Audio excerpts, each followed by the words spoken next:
అభివృద్ధి చేసుకొని వాళ్ళు బాగుపడుతున్న సంగతి మనకు అందరికీ తెలుసు. ఆ గ్రామం అంతా కూడా ఇలా 54 సర్వే నెంబరే ఉంది. దాంట్లో అభివృద్ధి చేయడానికి కోసం అభివృద్ధికి ఫస్ట్ ఉండేది Bharatiya Janata party.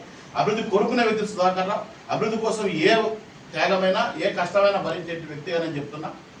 54 survey number కానీ సోమశిల విషయంలో కానీ ఇలా ప్రపంచ స్థాయి సోమశిలకు తీసుకొచ్చిన ఘనత అది భారతీయ జనతా పార్టీకి దక్కుతుంది.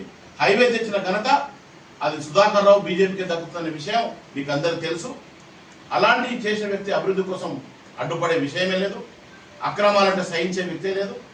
కానీ అక్కడ కొంతమంది పేదలు ఈ ఎంతమంది లాక్కుంటున్నారు ఏందనే విషయం తెలియదు. కాబట్టి తెలిసింది ఏంటంటే ప్రైవేటు వ్యక్తులు ఒక హెలిప్యాడ్ కోసం తయారు చేస్తున్న విషయం తెలిసింది. దాంట్లో కొంతమంది దళిత రైతులు నా దగ్గరికి చెప్పడం జరిగింది. మీరు ఎంతమంది మీకు అన్యాయం జరిగితే నేను ఉన్నా అని చెప్పి మాట్లాడడం జరిగింది. కొంతమంది దళితులు బీజేపీ కార్యకర్తలు కూడా మిగతా వ్యక్తులు కూడా పుట్టకూసు కోసం అప్పులు చేసి ఆడ ఆ యొక్క ఆస్తులను తీసుకొని వ్యాపారం చేయడం కోసం అందరితో పాటు ఉన్నారు.